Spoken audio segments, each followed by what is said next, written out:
गिरनार पर्वत की तलहटी पे बसा जूनागढ़। जूनागढ़ एक ऐतिहासिक महत्व की जगह है और साथ ही साथ धार्मिक स्थल भी माना जाता है। कुल 5 विधानसभाएं हैं, जिसमें से 3 पर कांग्रेस काबिज है और 2 पर बीजेपी है। पूरा चुनावी माहौल बन चुका है और वोट यात्रा में इस वक्त हम बात करेंगे यहाँ के स्थानीय नागरिकों से और साथ ही साथ कांग्रेस और बीजेपी दोनों ही दलों के नुमाइंदे भी हमारे साथ मौजूद हैं। पहले अगर मैं शुरुआत करूं, लगभग 2 दशकों से बीजेपी यहाँ सत्ता पर काबिज है गुजरात में। आपका सर शुभ नाम? Girish Koteja, deputy mayor Junagadh. मैं गिरीश जी, ये आप बीजेपी से आते हैं, जैसा इन्होंने अपना तारुफ करवाया। 2 दशकों से ज्यादा हो चुका है बीजेपी को यहाँ सत्ता में। आपको फिर से सत्ता में क्यों लोग लेके आए? क्या ऐसा मुद्दा है जो आपको फिर से चाहिए कि आप ही सत्ता में वापस आ रहे हैं? हम सत्ता में इसलिए आएंगे कि गुजरात सरकार ने इतना बड़ा काम किया। मैं जूनागढ़ की ये बात करूं, 5 साल में यहाँ 1200 करोड़ रुपया की हॉस्पिटल बनी, मेडिकल हॉस्पिटल, पूरा एशिया में फर्स्ट नंबर की हॉस्पिटल बनी। यहाँ यूनिवर्सिटी नहीं थी, नरसिंह मेहता यूनिवर्सिटी 500 बीघा जमीन सरकार ने दे दी है। अभी काम भी स्टार्ट हो गया, यूनिवर्सिटी भी स्टार्ट होगी। पहले ऐसा हुआ था कि मेरे को मंजूरी लेने के लिए राजकोट जाना पड़ता था और अभी गिर सोमनाथ और जूनागढ़ के लिए स्पेशल नरसिंह मेहता यूनिवर्सिटी बनी। ऐसे ही कलेक्टर ऑफिस ऐसी अच्छी बनी कि कलेक्टर ऑफिस, डीएसपी ऑफिस और डीडीओ ऑफिस एक साथ में कर दी कि कोई भी आदमी को कोई बाहर जाना न पड़े। तो क्या मुद्दा क्या रहेगा कि आपको क्या लगता है? विकास का मुद्दा साहब। आप ये भवनाथ अब आए नहीं इधर, पहले भवनाथ की हालत देखो और आज भवनाथ की हालत देखो। पूरा जूनागढ़ का 90% पब्लिक रविवार को इधर घूमने का था। एक गुजरात सरकार ने, मोदी सरकार ने, मुख्यमंत्री विजय भाई रूपाणी ने, आनंदबेन ने पूरा इतना बड़ा काम किया है ना। हम वोट के साथ, चैलेंज के साथ जा सकते हैं। कोई ऐसा बोले कि काम नहीं हुआ तो कोई किसी को नहीं दिखता। इतना बड़ा काम किया है। आप जूनागढ़ में पहला एंट्री की बात करो तो एक 4 एंट्री ऐसे थे। बीजेपी हमेशा की तरह विकास की बात कर रही है। हम बात करेंगे, हमारे साथ कांग्रेस के नुमाइंदे भी मौजूद हैं। पहले तो अपना परिचय दीजिए। नमस्ते, मेरा नाम मनोज जोशी है। यहाँ के प्रत्याशी भिखाभाई जोशी का मैं सन हूँ, उसके प्रतिनिधि के तौर पे मैं आया हूँ। जोशी जी, जिस तरह से बीजेपी का साफ तौर पे कहना है कि उन्होंने बहुत विकास किया है, 2 दशकों से ज्यादा यहाँ सत्ता पर काबिज है, आपको लगता है विकास ही प्रमुख मुद्दा रहेगा? कांग्रेस के पास क्या मुद्दे हैं? देखिए, आपने देखा होगा, आप जूनागढ़ सिटी का जो रास्ता, सब रोड वगैरह क्या हालत है। और मेन मुद्दा यहाँ विकास, हमारे सम्माननीय गिरीश कोटेजा जी बोल रहे हैं कि मेडिकल कॉलेज हुआ, वो तो पूरे देश में हो रहा है। WHO की ग्रांट से पूरे राज्य में, हर एक सिटी में। પછી वहाँ भाजपा वाले हो या कॉर्पोरेट, वो देखना है, वो सब WHO की ग्रांट से आता है। वो विकास तो सब मेडिकल कॉलेज ये सब हुआ है। लेकिन स्थानिक मुद्दा आप देखिए, नहीं कोई रास्ते का ठिकाना है, गंदगी देखिए। और मेन मुद्दा है सुरक्षा का। हर पर डे आप किसी भी चैनल, आप भी देखते हो, चलाते हैं, एक दिन ऐसा नहीं है कि एक मर्डर या किसी कोई झगड़ा वगैरह का केस नहीं हुआ हो। सुरक्षा के नाम पर कुछ नहीं है यहाँ। और जो रास्ते का जो लोकल सुविधाएं है, उसका अभाव है। चलिए, कांग्रेस के जो नुमाइंदे हैं वो कहते हैं विकास की बात बिल्कुल कोरी है, ऐसा कोई विकास नहीं हुआ है, सड़कें यहाँ बेकार है। साथ ही सुरक्षा, हम आम लोगों से भी बात करते हैं, उनसे पूछते हैं कि क्या मुद्दे हैं। आपको क्या लगता है कि जिस तरह से बातें हो रही हैं, दोनों पार्टियां अपनी अपनी बातें रख रही हैं, ये विकास की बात करती है बीजेपी, कांग्रेस का कहना है कोई विकास नहीं हुआ। आप व्यापारी वर्ग से आते हैं, आपको क्या लगता है कि क्या स्थानीय मुद्दे हैं? देखिए, हम यहाँ लगभग 3 दशकों से व्यापार कर रहे हैं और हम व्यापारी मंडल का प्रतिनिधित्व भी कर रहे हैं। पहले जो स्थिति थी और आज की जो स्थिति है, उसमें काफी अंतर है। विकास तो हुआ ही है। पहले जब हम आए थे, ये पूरा क्षेत्र अंडर डेवलप था और आज आप देखिए कि इंटरनेशनल क्लास का डेवलपमेंट यहाँ हो चुका है। इसके अलावा क्या दिक्कतें हैं, क्या आप उम्मीद करते हैं सरकार से? दिक्कतें सबसे बड़ी, अगर जो दिक्कत है तो जो प्रवासी लोग आते हैं उनके लिए खास करके जो बेसिक फैसिलिटीज है उनकी बहुत कमी है। उसके अंदर उसका विकास होना चाहिए, उसका डेवलपमेंट होना चाहिए। और सबसे बड़ा जो मुद्दा है, जो रोपवे यहाँ मंजूर होकर पड़ा हुआ है, हालांकि उसका काम शुरू होने वाला है ऐसे हमने सुना है, लेकिन उसको तुरंत ही कार्यान्वित करके हमारे जो क्षेत्र है गिरनार को और भवनाथ को नेशनल नहीं लेकिन इंटरनेशनल लेवल पे उसको उजागर किया जाए, ऐसी व्यापारी मंडल की मैं बात करूंगा। जिस तरह से लोगों ने कहा, कई लोगों ने कहा कि बेसिक इंफ्रास्ट्रक्चर कमी है, जिस तरह से ऐतिहासिक स्थल है उसका जवाब आपको देना होगा। जैसे लोग कह रहे हैं कि बेसिक इंफ्रास्ट्रक्चर कमी है, बहुत ज्यादा लोग, पर्यटक स्थल है, धार्मिक स्थल है, बहुत ज्यादा लोग यहाँ पर आते हैं। रोपवे की भी बात हुई थी, वो आज तक पूरा नहीं। रोपवे का अभी काम भी स्टार्ट हो गया है। मैं आपको 5 मिनट ही बता दूं, इधर ही रोपवे का वो मोदी सरकार ने ही वो मंजूर कर दिया।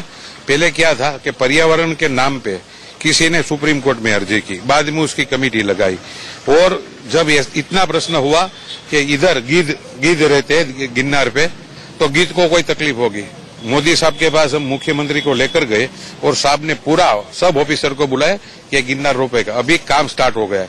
मैं आपको चैलेंज के साथ बताऊं, 2019 खत्म होगा ना, इसके पहले या 1-1.5 साल में रोपवे बन जाएगा। पर बेसिक इंफ्रास्ट्रक्चर की जो बात हो रही, मूलभूत सुविधाएं, वो शहर में नहीं, ऐसा लोगों का कहना है। लोग बहुत ज्यादा आते हैं, उसको बताओ। यहाँ 10 लाख लोग जो मेला करने के लिए है, पूरा भवनाथ के एरिया में सभी ज्ञाति की यहाँ बड़ी बड़ी धर्मशाला है, बड़ी धर्मशाला, जो कोड़ी के 2 धर्मशाला है, पटेल की है, लुवाणा के, सबकी धर्मशाला है। जब भी कोई लोग आते हैं ना, तो मेरा दोस्त ने बताया कि भाई सरकार ने गेस्ट हाउस नहीं बनाया, पर इतनी धर्मशाला है, वो 5 रुपया 10 रुपया में सुबह नाश्ता भी मिलता है, चाय भी मिलती है, और खाना पीना और रहना भी मिल जाता है। सुनिए, इनका कहना है कि आप जो बात कर रही है, कांग्रेस आरोप लगा रही है कि मूलभूत सुविधाएं नहीं, इंफ्रास्ट्रक्चर नहीं है, रोपवे नहीं बना पाए। इन्होंने कहा कि बहुत ढेर सारे गेस्ट हाउसेज हैं, जितने भी पर्यटक आते हैं बहुत कम दामों में उनको। क्या आपको लगता है, आप विपक्षी दल में? देखिए, आप अभी ये गंदगी देखिए भवनाथ में, अभी आप विकास देख रहे हैं ना, ये 4 ट्रैक रोड बना, वो पाठक साहब जब कमिश्नर थे, वो इंचार्ज कॉरपोरेशन जब बना तब सीधा चुनाव नहीं आया था। 6 महीने तक पाठक साहब कमिश्नर रहे। पाठक साहब कमिश्नर ने ये सब डेवलप किया है। इसके बाद भवनाथ में कुछ भी नहीं हुआ। गेस्ट हाउस धर्मशाला तो बनती है, वो लोग भी बनाते हैं, अपने चंदे से भी बनाते हैं, हम भी चंदा देते हैं, मैं भी चंदा देता हूँ, चंदे से भी बनती है। ये गवर्नमेंट का काम नहीं है, आपको मूलभूत सुविधाएं देनी है। गंदगी आप देखिए, आप भी पूरे सिटी में घूमे होंगे, आप रास्ते की हालत देखिए, गंदगी, स्वच्छता नहीं है। ये मूलभूत मुद्दा जो करना। एजुकेशन की बात, एजुकेशन का क्या यहाँ क्या स्थिति है? आप कह रहे हैं बेसिक इंफ्रास्ट्रक्चर में तो एजुकेशन भी आता है। हाँ, एजुकेशन नरसिंह मेहता कॉलेज बनी है अभी, यूनिवर्सिटी, लेकिन अभी आप उसमें भी स्टाफ देखिए, किसी कॉलेज में कोई स्टाफ नहीं है। जो मांग 20 साल से थी, 22 साल से भाजपा का राज है गुजरात में, और यहाँ जूनागढ़ में भी। क्या ऐसा काम किया? 22 साल के बाद एक यूनिवर्सिटी लाई है, और अब चिल्ला के बोल रहे हैं कि हमने ये कर दिया। मेडिकल हॉस्पिटल जो WHO मेडिकल हॉस्पिटल कौन लेकर है? और 1200 करोड़ की हॉस्पिटल बनी। अरे ग्रांट सरकार तो ये WHO की ग्रांट है, मेडिकल हॉस्पिटल आज बनी है, सभी राज्यों में वर्षों से बन गई है। एक बार मैं फिर से व्यापारी वर्ग से आप आते हैं, उनका प्रतिनिधित्व करते हैं। मैं गुजरात में घूमा, कई लोग GST को लेकर जो है अभी भी उनकी कहीं ना कहीं नाराजगी है। आपको क्या परेशानी हुई? आपको क्या लगता है कि वो कोई मुद्दा बन सकता है इस इलेक्शन में? नहीं, GST है, ओवरऑल अगर उसका सही तरह से अगर अध्ययन किया जाए तो GST अच्छा ही है, लेकिन उसके अंदर जो कॉम्प्लिकेशंस है वो निकालने चाहिए, उसको थोड़ा सिंप्लीफाई करना चाहिए। आपको लगता है कि इस इलेक्शन में वो मुद्दा बन सकता है बीजेपी के लिए? शायद कोई दिक्कतें आए? नहीं, ऐसा कोई बड़ा मुद्दा नहीं बन सकता है, क्योंकि व्यापारी वर्ग है ना, वो क्या चाहता है कि भाई सिंप्लीफिकेशन होना चाहिए। टैक्स तो वो देना ही चाहता है, टैक्स देने में कोई किसी को कोई गुरेज नहीं है, लेकिन चीज सिंप्लीफाई होनी चाहिए। GST का हम सब वेलकम करते हैं, लेकिन उसको सिंप्लीफाई करना जरूरी है। चलिए, यहाँ पर एक चीज मैं और आपसे बात करूंगा कि यहाँ पर कांग्रेस से बीजेपी, बीजेपी से कांग्रेस, क्या ये भी कोई मुद्दा बन सकता है? ऐसा नहीं है, जो सच दिखाना पड़े ना वही बोलना पड़ेगा। मैं भी कांग्रेस में था, मेरी बात सुनो। आज बीजेपी ने इतना काम किया है ना, कोई उसके सामने में वोट के साथ सबके साथ जाएंगे, ऐसे कौमी लोग को अंदरों अंदर बधाना, पटेल फैक्टर का, वो कांग्रेस वाला का मगज में अभी क्या है कि पटेल लोग बांधेंगे तो हम ये चुटनी जीतेंगे, दलित लोग ऐसे नाराज होंगे तो हम आपका बनाया हुआ कौन सा काम है? क्या लगता है कास्ट फैक्टर यहाँ पे इस बार है जूनागढ़ में? देखिए, कास्ट फैक्टर तो जब से मोदी साहब आए ना, उसी ने ही ये अमल किया है। पर उनका कहना है कि कांग्रेस जो है इस बार हार्दिक और तमाम जो और 2 लोग शामिल है उसके बाद से जो है बड़ी कॉन्फिडेंट हो गई है, और कास्ट फैक्टर का पूरा अपने गणित बैठा के इस बार लग रहा है कि वो सत्ता में आएगी। देखिए, चुनाव 6.5 करोड़ गुजराती और भाजपा बनाम भाजपा है, चुनाव कोई भी नहीं है। ये मुद्दा ये लोग निकलते, इन लोगों ने यही किया, कड़वा लेवा को लड़ाओ, दलित और दूसरे कम्युनिटी को लड़ाओ। कांग्रेस का कहना है कि ये कास्ट फैक्टर बीजेपी का, हमारे साथ चूंकि धार्मिक स्थल है, एक बाबा भी मौजूद हैं, आप बीजेपी का झंडा लेके घूम रहे हैं, तो आप बाबा आप तो पूजा पाठ वाले हैं, आपको राजनीतिक दलों से कोई मतलब नहीं होना चाहिए?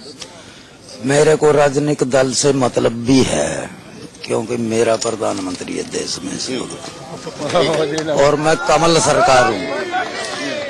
अमरनाथ तक मेरे लंगर चालू हैं। मैं हिमाचल का रहने वाला हूँ और हिमाचल से मेरी पार्टी है।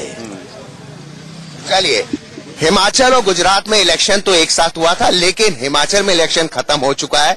यहाँ पर अभी भी असर नजर आ रहा है। हिमाचल इलेक्शन की बात कर रहे हैं, जो साधु बाबा आए थे उन्होंने दिखाया कि वो हिमाचल से आए हुए हैं।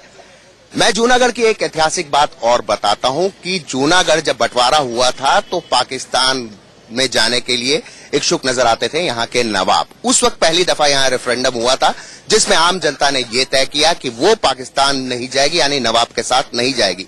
वो तब वोटिंग हुई थी। अब तो इस वोटिंग का लोगों को इंतजार है, लेकिन नतीजे आएंगे 18 दिसंबर को। फिलहाल जनता अपनी अपनी बातें कह रही है, दोनों दल अपने अपने बातें कर रहे हैं, लेकिन अब देखना होगा कि 18 दिसंबर को जो नतीजे आते हैं वो क्या होते हैं। कैमरामैन शरद के साथ प्रकाश पांडे, इंडिया न्यूज, जूनागढ़।